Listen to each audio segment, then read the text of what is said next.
Oh, this episode is going to be unhinged. Like, last Friday's episode, which is the episode before this last one, was supposed to be this whole thing of me talking about cliche things in a unique way. But honestly, this one feels very unhinged. Like, I'm about to say some of the most left field shit with the stuff that I'm supposed to talk about, which is mostly in regards to, like dating and sex and like the business of sex and shit. But still, I'm about to really say some things that people probably wouldn't expect on this episode. And I'm very confident in that because I feel like everything that would be regarded as good advice is something that I'm about to disprove. But before I can say anything about any of all of that, let me start by talking about the country known as El Salvador. Now, many people might not know too much about the country, but what I can tell you is the country probably wants a good chunk of you to go there, not just to know more about it, but to contribute to its economy. Because El Salvador is offering 5,000 free passports to skilled foreign workers. I kid you the hell not, that was a title somewhere, and when I read it, I honestly could not believe it. And while I was busy thinking maybe I should go and grab my passport and make some use of it, I decided to go to the internet, and that is where my disapproval kind of came from because I decided to Google Salvadoran women, and unfortunately I did not find any thick or curvy babes there, so unfortunately I do not think I will go there. So much as I may hate to admit it, the decision not to go to El Salvador is based off of the fact that there's no thick women. The royal penis is clean, Your Highness. Okay, I know it sounds very juvenile of me to use this as a reason to not go to a new country where there's all sorts of possibility, blah blah blah, but unfortunately it's the one. But as talk aside, the very real reason why I did not suddenly decide, let me see if I can go there, is actually based off of the fact that one, I do not know the strength of the currency and how much better I'll be paid there. And secondly, which is actually the most important reason, my profession isn't particularly in demand there. So even though I was to go and apply, the chances of me getting that passport and whatever other perks might come there are mostly not that good.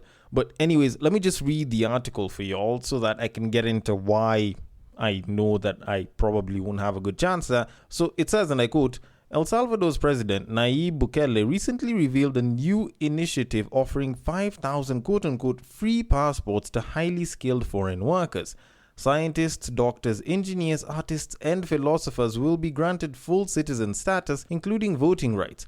This move aims to attract foreign investment and enhance the country's economy. By opening its doors to international talent in key sectors, El Salvador hopes to enhance its competitive edge on the global stage. This initiative marks a significant shift in El Salvador's approach to immigration and labor, signaling a proactive stance in the global race for talent. End quote. So let me get this straight. This guy wants a couple of foreigners, 5,000 to be more exact, to come into the country who are, very skilled in, STEM fields and, philosophy and shit, all with the aim of attracting foreign investment, yet that probably could have been done by reaching out to big business people. So, I don't know. Maybe it's just a me thing, but I'm thinking probably he just wants to have a smarter set of citizens by the time he's getting elected next. And the best way to create a smart society of people is bringing in 5,000 very smart people, which actually makes a lot of sense. It's actually a very smart idea. It could also be a very nice way to repopulate the country a little bit if people have been taken out through shit like gang violence, which, from what I was reading in terms of reports, has actually gone so low ever since this guy took office. So, if anything, this plan of his is actually very forward-thinking and actually pretty smart. Now, with that said, yeah, they do not want people in my particular profession, which is more internet-based, digital media and shit. So, I just don't really have that much of a shot. Maybe I do, but, I also like thick women. And I think they like me too. And a lot of them are, right here at home. So I might as well just leave this story and start the podcast in a much better way by saying, Welcome to the Breaktime Podcast, where I talk about love, sex, and relationships from a guy's perspective, as well as a bunch of other guy shit. The man on the mic is a man who sees the ass in assimilation, the ass in assistance, and the thick in thickerhood. He is a man who believes that running your mouth should be a form of cardio. It is none other than your tall, dark, and mildly handsome man, Sir Denver B. This episode has started with a little bit more ass, and some people would prefer, but guess what? I feel like this is now starting to become a trend, even though I don't think I'm even that much of an ass man. Like, every single time I talk to someone who has listened to this podcast, they're like, Denver, you are the ultimate ass man. And I tell them, no, I actually like other things in women, like personality and tits. But unfortunately, no one likes to believe what I say, so I usually leave it at that. But all in all, thank you so much for listening to this podcast. I hope you listen all the way till the end of this episode and you can listen to others. And if you do want to give any feedback, then I am going to announce the handles of which you can send all of your feedback as well as topics to, because this is a Friday episode and this is the episode where I usually go into Twitter, or as they call it, X, and pull up a couple of tweets and break them down a little bit. And it's one of those episodes where you can submit everything that makes up this episode except my opinion. And the drill on how to do it is pretty simple, almost sounds like a song, and it goes like this. You see that tweet, you like that tweet, you want us to discuss that tweet, you send that tweet. You send it to the DMs of @BagakaTheD, which happens to be my personal Twitter handle, and I will take it from there and I will handle it accordingly on Facebook or on IG if it happens to be a screenshot, a screen grab, or ended up on a reel. Then the place to send it to is @TheBreaktime_podcast on IG and @TheBreaktime_podcast on Facebook, and I will take it from there and I will handle it accordingly. Now, I have a couple of tweets that I need to get into, all diving into some version of sex, infidelity, dating, and even the sex work. But before I can get into any of that, I want us to start things off in a much lighter way by discussing a very interesting question which some women tend to ask every so often, maybe for some sense of validation on them saying no or yes, and possibly something that can deter them from making a certain decision. And it's a question that goes, is height a deal breaker? Now, normally I'd never like to pay attention to some of these more simplistic questions, but the story behind this is particularly interesting. Now, the Nairobi Gossip Club recently got a DM which they decided to post up on one of their posts, which was sent over by one of their followers, which I found to be quite interesting. Now, it says, and I quote, Hi Didi, I just need some advice on something. So I have never had a man take me seriously ever since I started dating, so I met this guy early this year and he's a good man. He provides, pays my salon etc. But there is just one thing that puts me off, and that's his height. I'm like 5'6", he's like 5'2" or 5'4", I'm not sure. Now every time we go someplace, everyone stares. I'm 21 and I feel like just leaving him so that he can manifest for another babe or something of the sort. I've tried to pretend like the height doesn't bother me, but it keeps me awake, like way.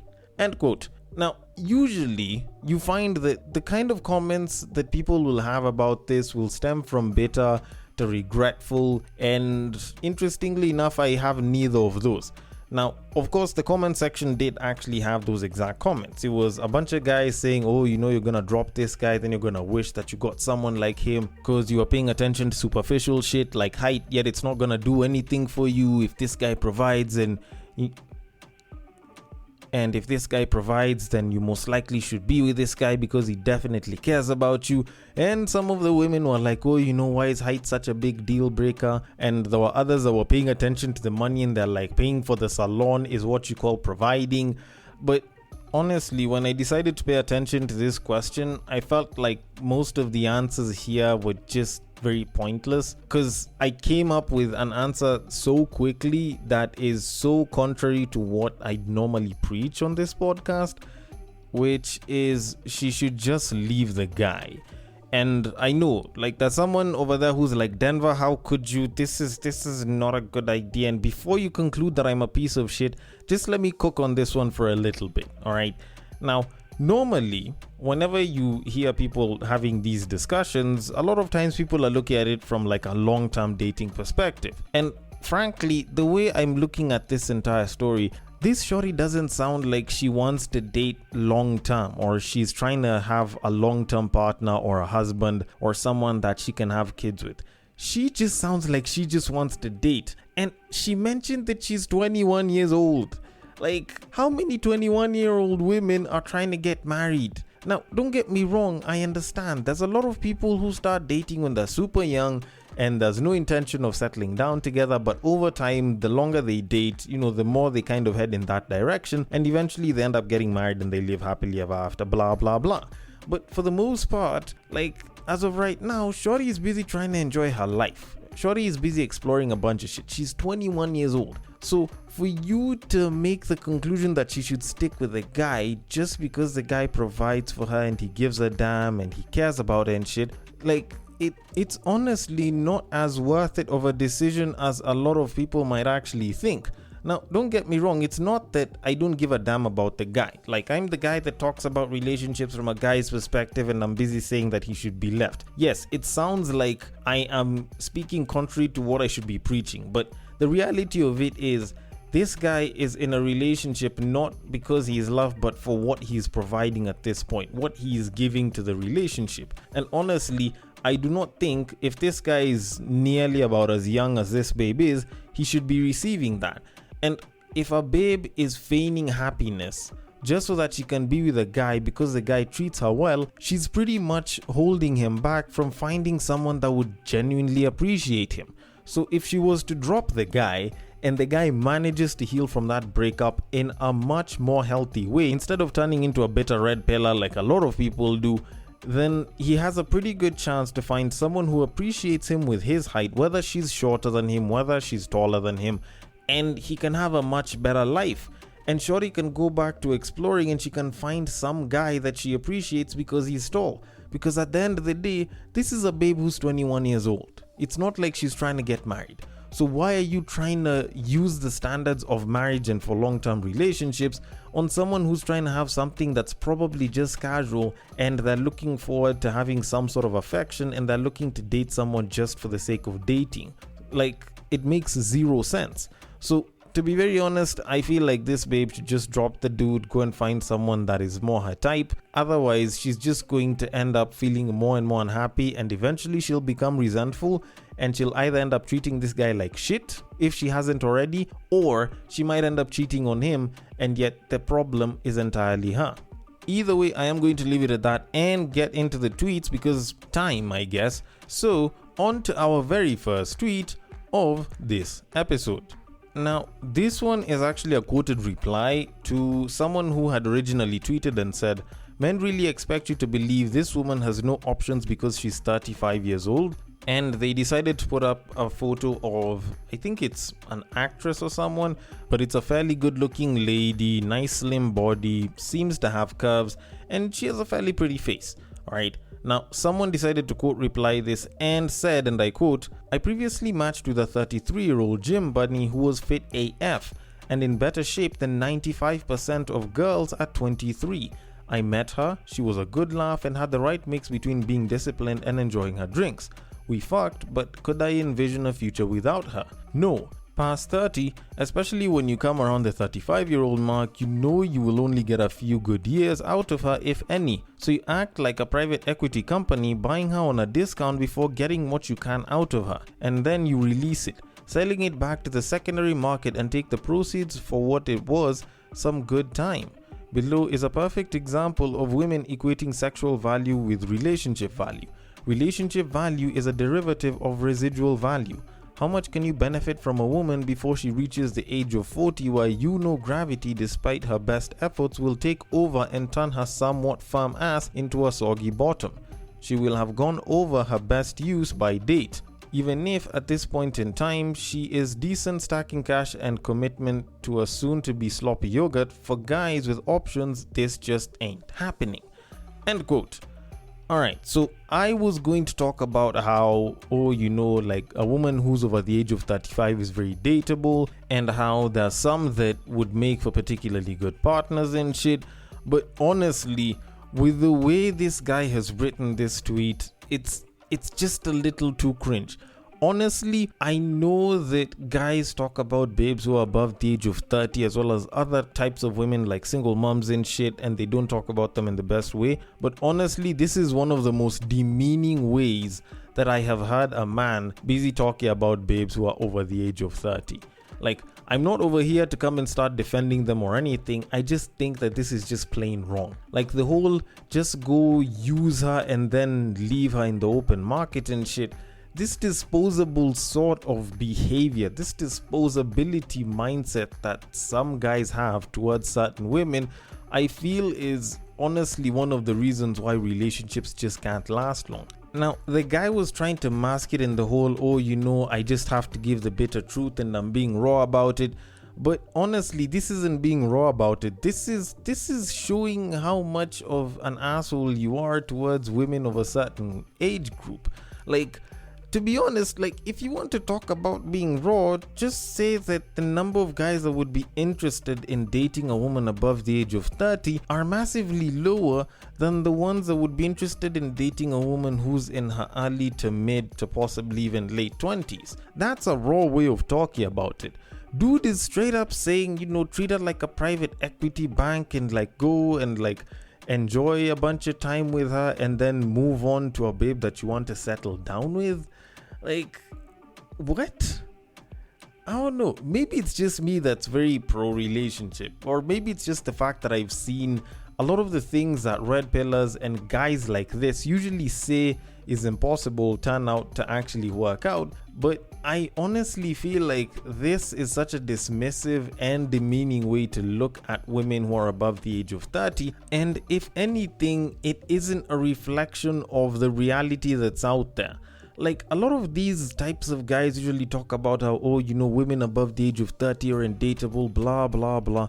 But interestingly enough, there are guys who are 40 plus that go for women who are 30 plus. Like, contrary to what some dudes might think, not every guy wants to date and or marry a babe who is between the ages of 21 and 24. Like, I know at least 2 guys that do not date between 21 and 24. They go for ages that are above that. Also, the whole thought process of she has a few good years left in her is not entirely factual. Like, yes, you can look at it from the case of, say, her ability to get kids, which, could be true to a certain degree, it varies from woman to woman, and maybe from the physical, Instagrammable beauty kind. But beyond that, it's not entirely accurate. Unsurprisingly enough, a lot of women do carry a lot more value than just those 2 things, and there's actually quite a number of guys that neither want to get married nor want to have kids. Sometimes people just want a companion to grow old with. Sometimes people aren't interested in continuing a bloodline that probably has a lot of issues with them, so they want it to just kind of end with them and they're not interested in having kids. So what's to say that they wouldn't be interested in women who are above the age of 30, especially if these are guys that are of the age of, say, 40, 45 plus? Because it's not like they'll always be able to resonate as well with a babe who's, say, between the ages of 21 and 25.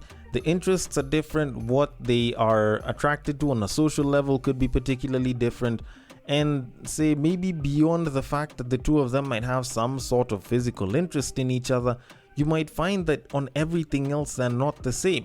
So it might be better for the guy who's like 40, 45 years old to go for a woman who's much older because they can understand each other on certain things. That whole, push and pull of trying to understand each other, where you as a guy, it's a Friday evening and you just want to go home and chill and rest and maybe read a book or watch a series, is, brushing up against the babe that wants to go to the club and blow off some steam. Like, there's people that just prefer older women because they're a lot easier to deal with than the younger ones. And to them, maybe a chick who's within the age of 30, 35 is actually not a bad idea. So this whole thought process of saying that, you should only shag them and leave them, just take advantage for the time being and then move on, is honestly demeaning and just goes back to hookup culture and how toxic it is, because you do not care about the other person, you just care about what you want, the pleasure that you get, and the fact that it's for a time being, not for anything longer than that. Although then again, maybe it's just me who's sounding very emotional about this, so I'm gonna leave it aside and move it on to our next tweet of the episode, which was written up by a dude who said, and I quote, "Yesterday on IG stories, an OnlyFans model decided to post up her balance on OnlyFans, which was around 49,000 US, and that's one lucrative business if you're good looking and you have an iPhone." End quote. Alright, so this may seem like it's a good idea, and if you look at it from purely financial levels, it's actually not a bad one.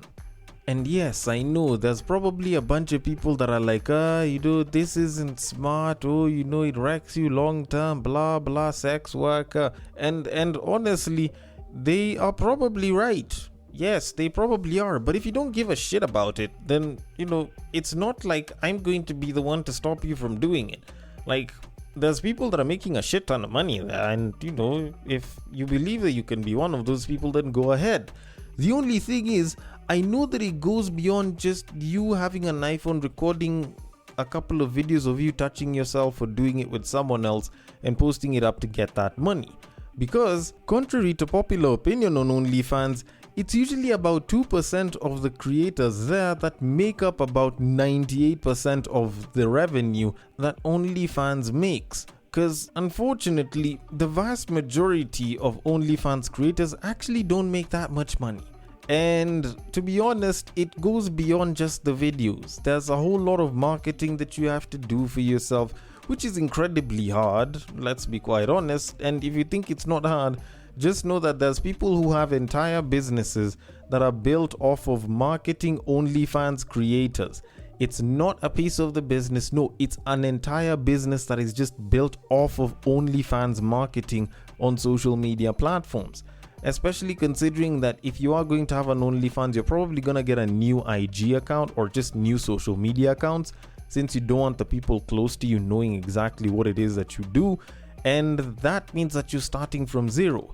And you'll mostly be making zero as you're busy putting in money into marketing, as you're busy putting money into getting equipment and lighting and, getting better locations or better actors or just collaborating with performers and shit. And for the most part, you'll be making a loss. And when you actually check, not unless if you're a 10 with a great body, of which even though you are, the chances of success are super low. And the people that make the most amount of money on OnlyFans are either outliers or famous people, of which those famous people are most probably going to be porn stars. So if anything, the chances of you actually making it on OnlyFans while possible is very, very low. But hey, if you want to do it, you can go ahead and do it. You'll just know what it's like to be a SoundCloud rapper from back in the day. But then again, that's just my thoughts on it, and I could be wrong about it, so I'm just gonna leave it at that and move it on to our very final tweet of this episode, which was put up by a woman who said, and I quote, "I slept with someone in order to get a job. Well, he continued sleeping with me after I got the job and we ended up falling in love. He divorced his wife and we got married in 2021. We have a son together now. In February, he hired a new PA. I don't know if I'm overthinking, but I don't like how he looks at her. It seems like there's something they're doing outside of work. I confronted him about it and he told me to resign and be a housewife if I have a problem with who he hires. Maybe it's paranoia playing with my mind, but I feel like that young girl is about to replace me. I'm a Christian, but I have been having many African thoughts in my head." End quote. Alright, so before I say anything, I think we should start with what everyone else is thinking after hearing that piece of text being read out, which is in line with Justin Timberlake's song, which says, "What goes around comes around." So dude is basically doing the same exact shit that he did with you, which led to him kicking out his original wife. Now it's being done to you, and you might end up being kicked out if you don't watch out. And yes, I'm sure that's something that everyone probably feels for a fact is going to happen. And if that was the case, then I probably wouldn't have put this tweet here, because I feel like there's more that needs to be added to it. Now, first of all, I feel like people like to forget that being a side piece has its rules, and those rules exist for a reason, and you're supposed to live according to those rules. Now, I have spoken about it probably about 2 or 3 times on this podcast. I think the last time I spoke about it was sometime around mid 2022, the rules for being a side piece and shit, to which I feel like I may need to do more episodes on rules for this shit, because I feel like there's some things that just may need to be added. Now, don't get me wrong, I'm not endorsing cheating. It's something that sometimes when you just see stupidity, you just want to call it out and point out how dumb it is and show that it could possibly be done a little bit better. Because if this shorty was a little bit smarter, she'd have probably realized that there's a reason why she's a side piece and she's not the wife. It's not like when this guy decided to marry his wife, he was dumb. This guy probably dated this woman for years and then decided to marry her. So by the time he's getting a side piece, he's probably done with all the shit that the wife is doing and he wants someone for fun. And you are someone for fun. No matter how good the feelings get, at the end of the day, you're probably someone that he's having fun with. So for the most part, if you take it for anything more than that, then you're probably shooting yourself in the foot. Then also, you also need to understand that you are having a relationship of convenience. If you guys weren't in the same office, there's a pretty good chance that you guys wouldn't be banging as much. And I can say that even without thinking too much into the context of shit, because I know there's a lot of people in today's day and age who are in relationships of convenience. If you want a little bit more context on what a relationship of convenience is, think about it like this. How many times have you had a coworker, someone that you feel that you're super close to because you guys work in the same department, the same office, the same company, but when you leave, when you move, or when you leave and you go home, you do not say a word to each other, you do not speak outside of work bounds.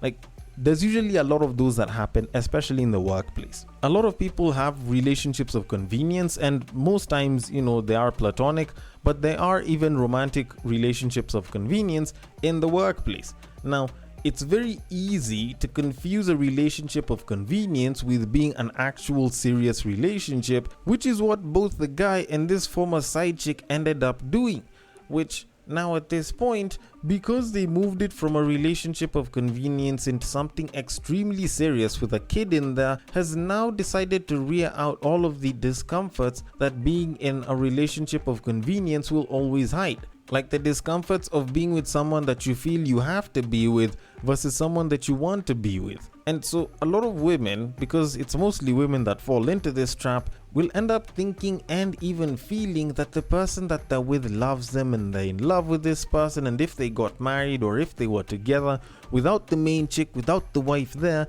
then they'd probably do a better job and this man would be happier. Yet the reality of it is that is usually just a pack of bull. And unfortunately, even for guys, they end up falling into that trap, and the worst part about it is post-nut clarity does not clarify shit for them fast enough. Which is why I will be the guy to come and tell you that if you think that you can become serious with your side chick, there's a pretty good chance that you can't. Because guess what? There's a reason why they're a side chick, not the main woman. And for the women, even though you feel like you are so in love with this person, if you have to be a side chick so that you can have a relationship with this person, then there's a pretty good chance that you're in a relationship of convenience. How do you know the difference? Can you guys be something outside of the bounds that brought you two together? If you can be together outside of work, if you can be together outside of school or whatever it is that you guys were doing, and you have more time spent out there than where the relationship of convenience is convenient, then there's a very good chance that you guys might be serious. But for the most part, it's very doubtful that most of you guys are in anything beyond another relationship of convenience. Although then again, I might be wrong about this shit, just the same way I'm wrong about a lot of other things, so I want your thoughts on it. The DMs are open. On X, it is at BagakaTheD. On Facebook and on IG, it is at The Break Time Podcast and The Break Time _podcast, respectively. Thank you so much for listening all the way till the end, and I will catch you guys on the next break. But what I believe is that if you put a pastor and a prostitute in one room, one is likely to convert the other.